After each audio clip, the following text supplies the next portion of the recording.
Hi everybody, Drew here, and I just want to welcome you all to the 13th episode of the Neurotic podcast. It has been so long since I have podcasts. I'm really excited today to catch up with everybody and just share a little bit about what's going on in my world. There have been a handful of people who have been wondering where the podcast is, and it's really just been a lot of life transitions over the last few weeks and months that have prevented me from podcasting, but here I am. I am caffeinated, or at least working on it. I'm wearing some weekend attire. I went out this morning for breakfast to our little local place called Extra Perks, which is like a block away from our house. One of the many benefits of living in the big city is that there are things that are really close. So we're really enjoying that. Also, in terms of other life updates, sorry, rambling a little bit, I apologize for that. Other life updates before we get into knitting stuff. I'm about 90 days into my new job. So that's really exciting. I feel like it's going pretty well. It's a big change. You know, I have really spent 10 years kind of working in the K-12 within school space, and this is a little bit of a departure. Excuse me. So just getting really excited about it, you know, learning a ton, and just excited to see what the future holds for that work. I'm starting a new department, so that's really exciting. It's a measurement and evaluation department. That's kind of the field that I've been working in for over a decade. So it's really an exciting time from a work perspective. The other thing that's going on, well, there are a few other life update things. The other big thing that's going on with me is I have begun rowing. So I am doing a boutique fitness experience called Row House. It's a national kind of chain or franchise, I guess, but I think it's mostly on coasts so far. So like New York and Florida, DC, they've got some West Coast locations, and they're growing. But essentially it's indoor rowing. So when we first moved here, those of you who have been following me for a while know, or friends of mine know, that we got big into spinning last year. And when we first moved to DC, that was kind of our goal, that we would find something, another spin studio. And we checked out a couple of different places, and it just really, we didn't find anywhere that really either clicked with like what we like for a spin class, but then also from a cost perspective, exercise classes here in DC are just insane. Like, to get a membership where you could go as many times as you want in a month, which is what we like, it was several $100s. So long story short, we tried a class at the Row House, and the Row House actually is in our building. So we live on the third floor of a building that has retail and shops and restaurants and stuff on the first floor. And this exercise studio is also on the first floor. So it's literally like 4 minutes from our front door to the front door of the Row House. So it makes it really easy. And we tried it and we really liked it. So I think we started in mid-December. January, they had kind of like a crazy challenge where they wanted you to resolve to row. And so I did that, and I ended up taking 20 classes in January, which was a little bananas. But yeah, I'm feeling so strong. Like, I'm really enjoying the exercise. And I also wanted just to talk a little bit about that because, well, I don't want to talk at length about it, but what I do want to do is I just want to recommend it to people. So for a long time, I viewed myself as a non-athlete, and as that kind of thing goes, you have a desk job, you don't really exercise. And so over the years, even for somebody like me who has a relatively high metabolism, my weight was just kind of creeping up. You know, each year I'd gain a couple pounds. And before I knew it, I was feeling really uncomfortable and out of shape. And I just, you know, last year I decided, okay, well, let me try, you know, taking a spin class. And I just took to it like a duck to water. Like, it just really resonated with me. And it wasn't really necessarily about spin. It was just about finding something that fit what I liked. And I really liked cycling, and I liked the music, and I met lots of people. So I'm rambling on and on today, but I guess what I'm trying to say is it's worth it to try something. Like, try to find something that you like, exercise-wise, and see if that's like something you can sustain through a class. It seems like common sense, I guess, now that I like say it out loud. Try to find something you like. But I'm so glad I'm doing it. It's just making me feel like 100% better. The rowing was a really natural transition, and so while it's different than spin, it has a lot of the same kind of core elements. The rowing is also really cool because there are different classes you can take, so you can go anywhere from like 50% yoga and 50% rowing all the way to a class that's like basically 100% rowing. It's nice because some of the classes that have like the yoga and the stretching, you can get off. There's some classes that have like upper body and like other weight work. So anyway, I'm just liking it so much. I'm having such a good time with the rowing, and I'm obsessed with it. And I'm coming up on 250,000 meters, which is the next big milestone. And I have set a goal to row at least 1,000,000 meters, or get to my 1,000,000 meters in 2020. And I actually think that I'll probably get, not to be arrogant, but I think I'll get there probably in the fall. Like, I don't think it'll take me till December if I keep it up. So that's been really exciting. Other than that, this is like the longest personal update because it's been such a long time since I podcast, and I'm a little rusty, so I feel like I'm kind of like all over the map a little bit, but hang with me.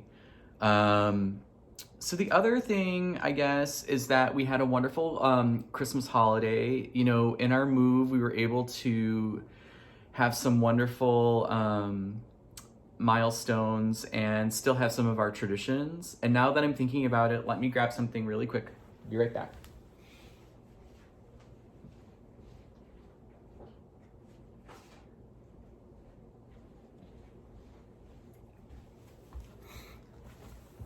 Okay, sorry about that. So yeah, we went to New York, Long Island for Christmas like we normally do. We were also able to have our Christmas card taken, which is really important to me. So amidst all the chaos, including us starting our new job, moving in on Halloween, like us getting sick, Thanksgiving, we still got our Christmas cards done. So I wanted to show you. How cute, right? That's the front. We did matching sweaters. And then here's the back. Those are our dogs. And I don't know if you can tell, but I knit them little bandanas because I'm a psycho. You can see now. Yeah.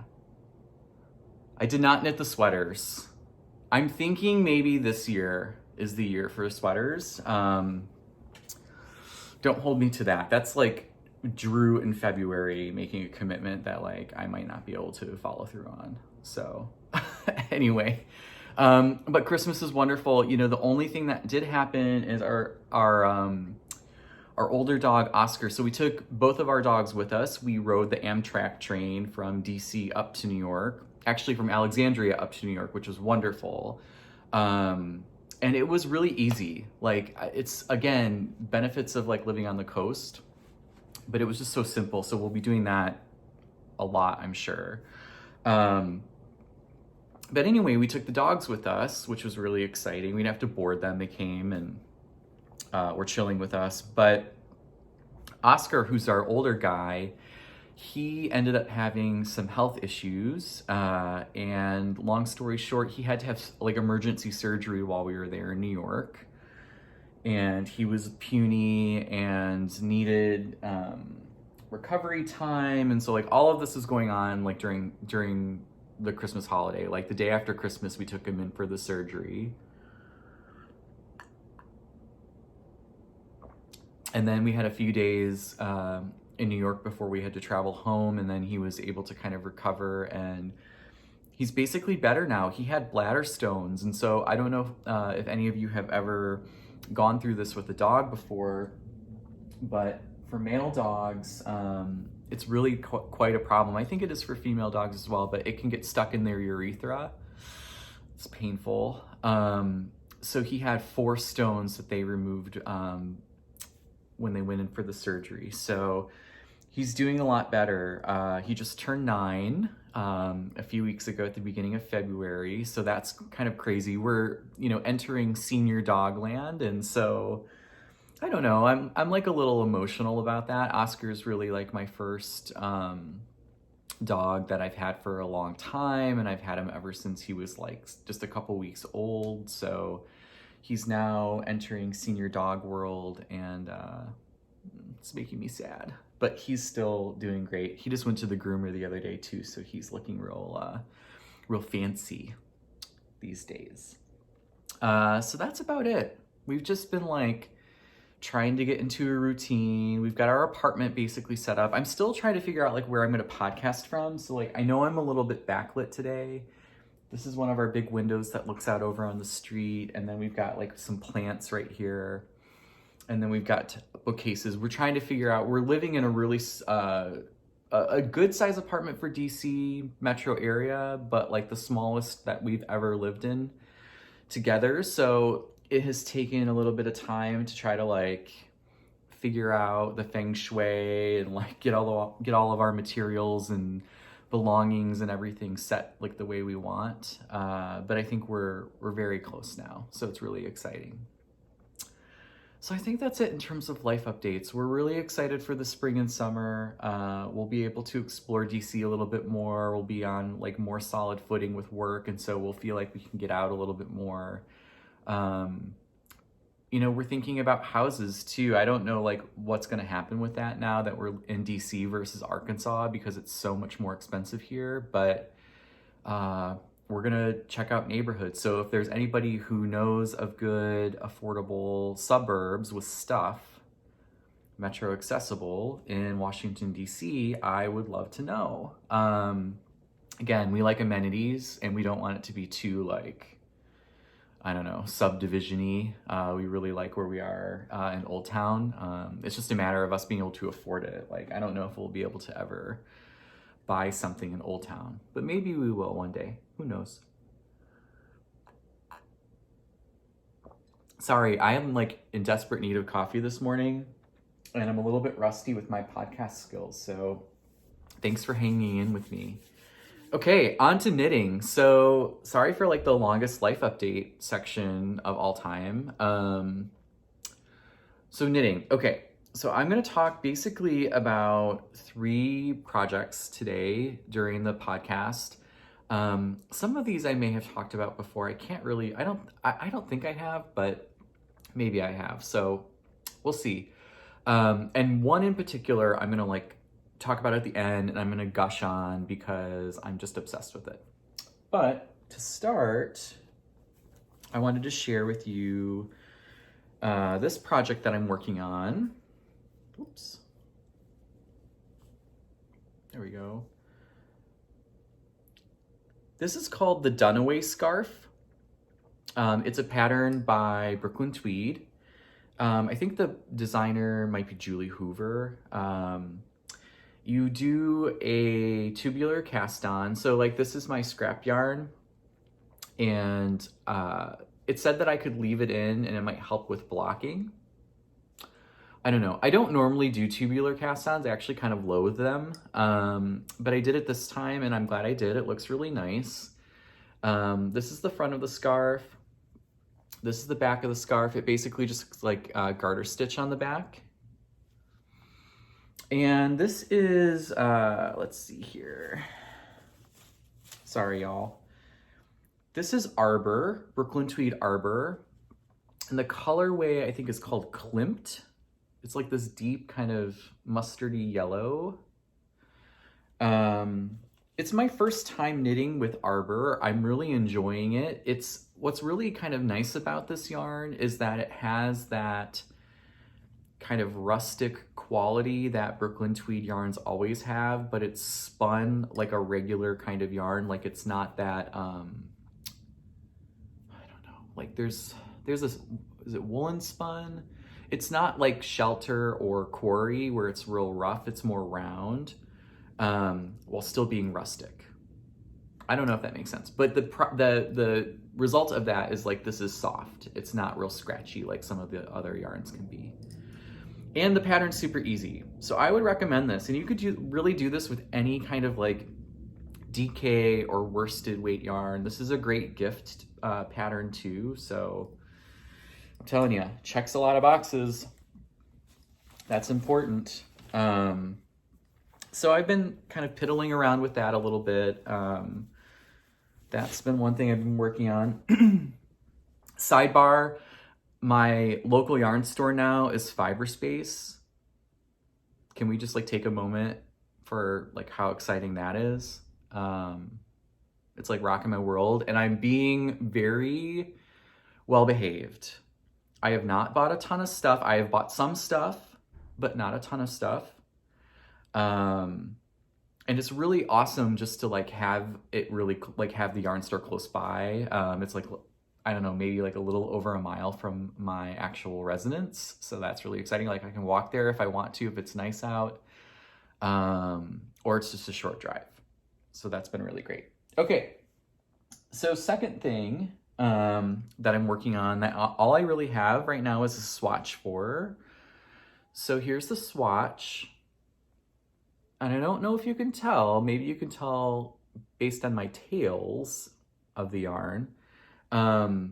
This is super chunky. So there's the back side. This is just my little stockinette swatch. So this is gonna be,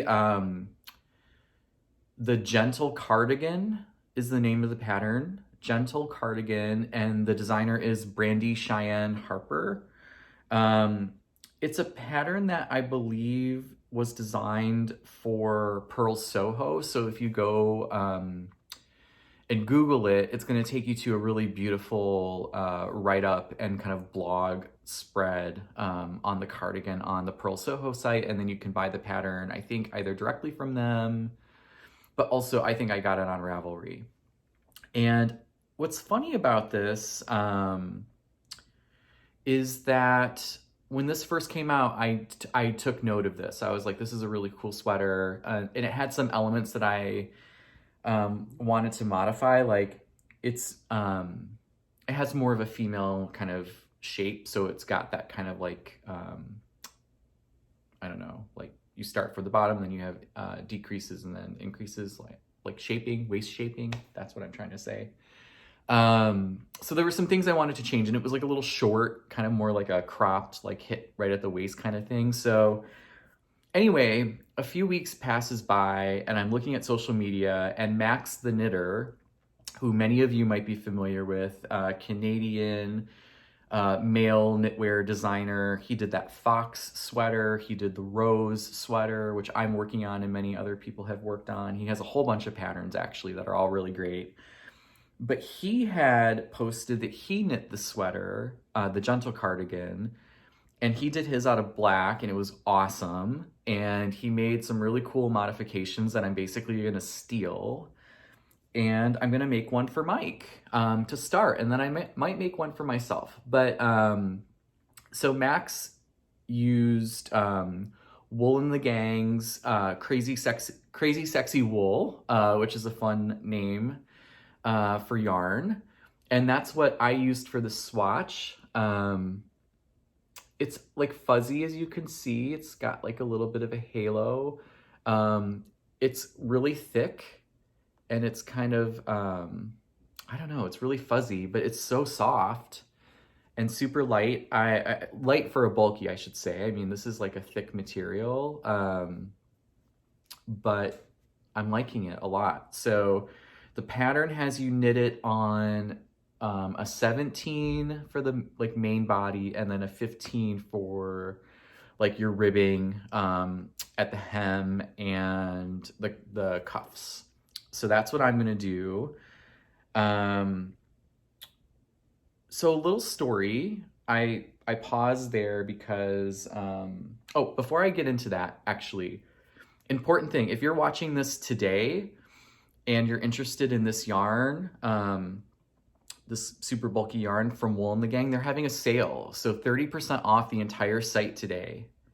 You should check it out. So Wool and the Gang is the name of the yarn company, and they've got all kinds of different yarns, but they have this really great Crazy Sexy Wool, which is a wonderful, like super jumbo bulky. So anyway, more than you wanted to know. But so about this yarn. So Fiberspace does not carry this yarn, and I knew it was the yarn I wanted to use. So last weekend, I decided to go to the other yarn store in town that is located just off of DuPont Circle in Washington, D.C. And that's all I'll say. Those of you who are knitters know exactly which shop I'm talking about. And I had a kind of a like not good experience there. Like, I'll just be real. Like, I went in there and was not greeted very warmly. I walked around, I checked some things out. They had like a better selection than they normally do. Normally I find their selection to be really, really spotty and uneven, and they're like always out of stuff, and it can be annoying. So anyway, long story short, I wanted to get just one ball of that bulky yarn because I had never worked with it before. So I thought, well, let me just pick up a skein. I'll work my swatch out and I'll see if I like it, you know, before I commit to buying a whole bunch for a sweater. And so I went to the counter. I needed a size 17 needle to knit the sweater. And so I go to the counter and I have the ball of yarn and I'm ready to pay, and I ask them for whether they have this needle. And I'm immediately met with, well, what are you knitting?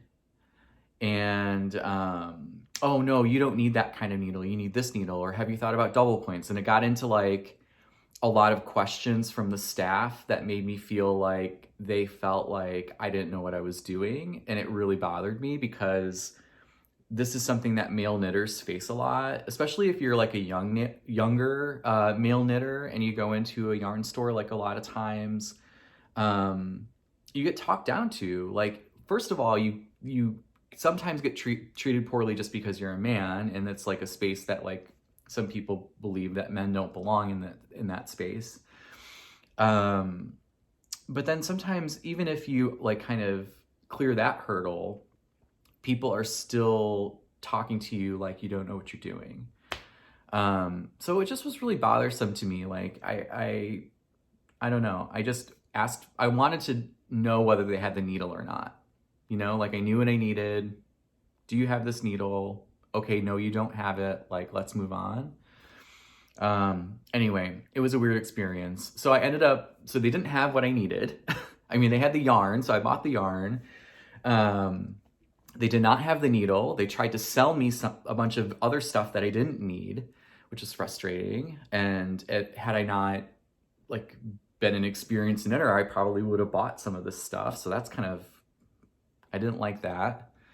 So I went to Fiberspace to get the needle because it was on my way back home, and it was like night and day. Like, I will never shop at this other place again. And Fiberspace is going to have my business. And it got me kind of like annoyed a little bit, because I feel like there is this expectation and pressure to support local yarn stores, and like, I'm like, want to do it. I'm happy to do it. But what I would say as a response, or just like as a call out to all local yarn stores and local yarn shop owners, we're not required to shop at your shop. And if you're going to be a jerk, like, no, you know, I'm going to take my business to another yarn store that's friendly and has good stock and the things that I want to knit with, or I'm going to order it online. It's not a requirement. So I get irritated sometimes. I get on a soapbox about this, but you know, everybody should feel welcome. Men, women, everybody in between should feel welcome. So that's my second project, is this big bulky sweater. So I bought the yarn for the sweater today on the sale. So again, if you're interested in this yarn, which is super cool, it's on Wool and the Gang's website, and this is Crazy Sexy Wool. The only concern I have, last thing I'll say about this piece before I move on to the main event, is it's a little fuzzy. So like I'm a little concerned about how I'm gonna, like whether it'll pill a lot. So I'll keep you updated on that. It's a risk I'm willing to take. It's fine, especially because this will probably be like a sweater that you wear at home, and it's just so fun. It's bulky. I like it. Okay, so now the most exciting part. Okay, let me drink some coffee first, because this is going to be a long one. It's gonna be a little chatty.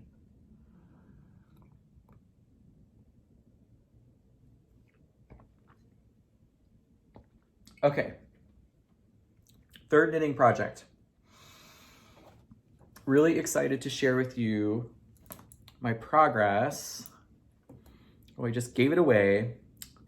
So this is a sweater called Monsour plastique. I don't know if I said that quite right. Monsour plastique. It's a Stephen West pattern, and I have to tell you that I am obsessed with this, and it is such a good pattern. So starting there, ooh, excuse me. Starting with that, it's just a really good pattern, and I want to tell you the reasons why I think it's a good pattern. So first of all, it has a really interesting construction. So I don't want to give away like all the parts of the pattern, like you should buy the pattern, but the top part is knit flat. This part, the yoke, I'm going to sneeze again. Oh my gosh, coronavirus realness over here. No, I'm just kidding. I don't have coronavirus, thank God. Okay. Hopefully I won't sneeze again, because usually it comes in threes, and that was two. So we'll see. Anyway, the yoke is knit flat, and then it leaves you with this opening up top where you eventually come back and you pick up using the purple. So this will eventually have a purple sleeve and a purple collar, and then the rest of it will be gray. So this side's sleeve will be gray, and the body will be gray. So the construction of this pattern is really fun. You knit it flat for the yoke, and then you join it together for the body, and then you knit the body. The other thing that I'll say about this pattern that I really like is that it is a wonderful pattern to use your hand-dyed skeins on that you need to alternate, because the flat yoke allows you to alternate along an edge easily without any kind of weirdness.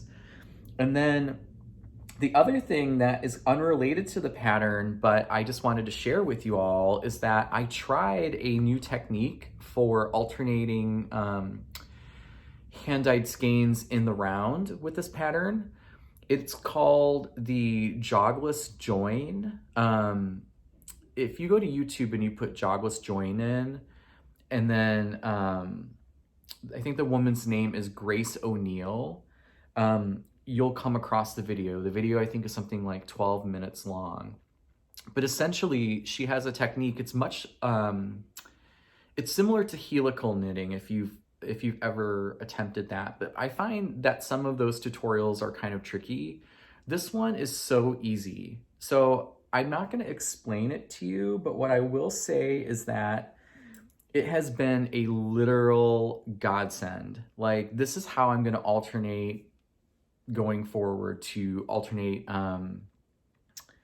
hand-dyed skeins of yarn in the round. So you can use this technique with any pattern where you just have plain knitting for a long stretch, with no like intricate increases or decreases or no patterning. So I'm talking, it has kind of a narrow application, which is like when you have just like a sea of stockinette in the round, this is like when you can use this technique.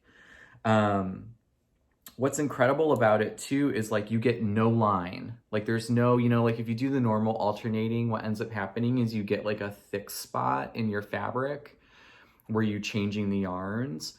The way that this one works, I don't know why, it's like witchcraft or something. I have no clue. It gives you just like a completely seamless transition. And so it's just been really, really a joy to work. The other thing I'll say too is like in this pattern, Stephen uses backwards loop increasing on the yoke. And I was a little skeptical of that because I was like, isn't that going to give you holes? And the way it works with the, see, here comes that third sneeze.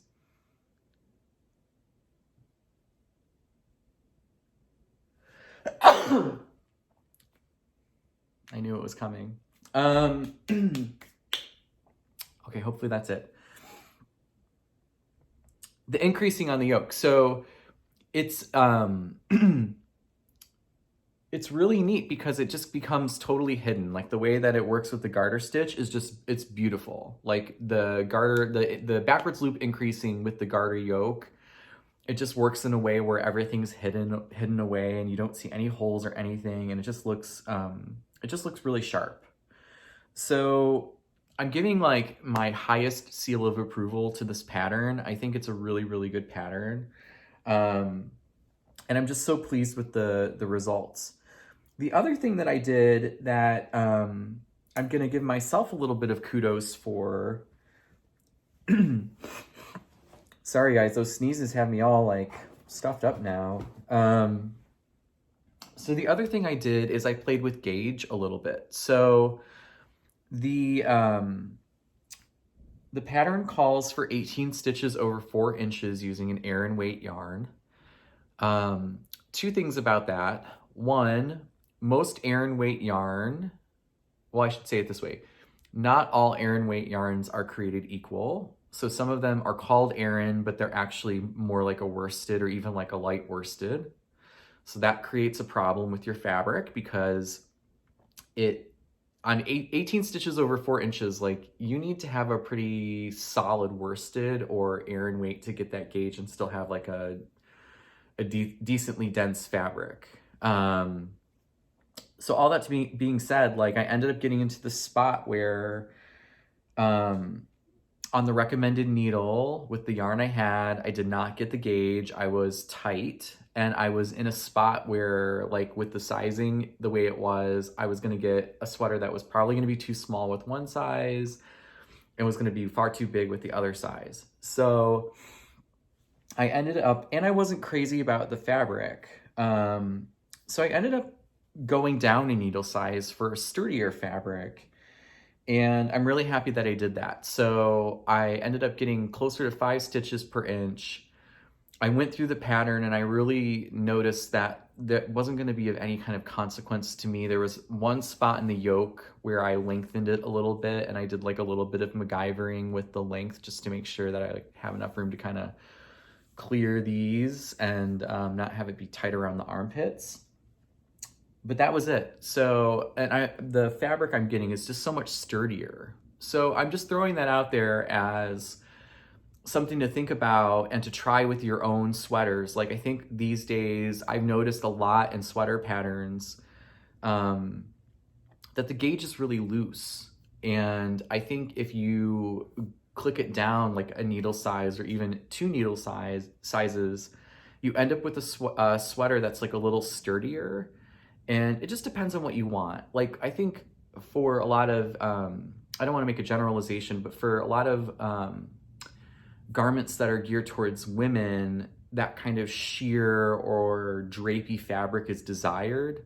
For me, I like a more structured kind of sturdy look. Like, I don't want it just to kind of like be falling off of me or like hanging off my body. I want it to have its own like strength. And I wanted to show you, I actually have some swatches with this yarn, and it's really remarkable. So this is on a 9, and this, I don't know if you can see it, but this fabric is really loose. Or at least for me, it's like, I feel like it's like kind of limp noodle land. So this was my yarn on a 9. This was on an 8. It's a little denser, a little less limp noodly, but still kind of light.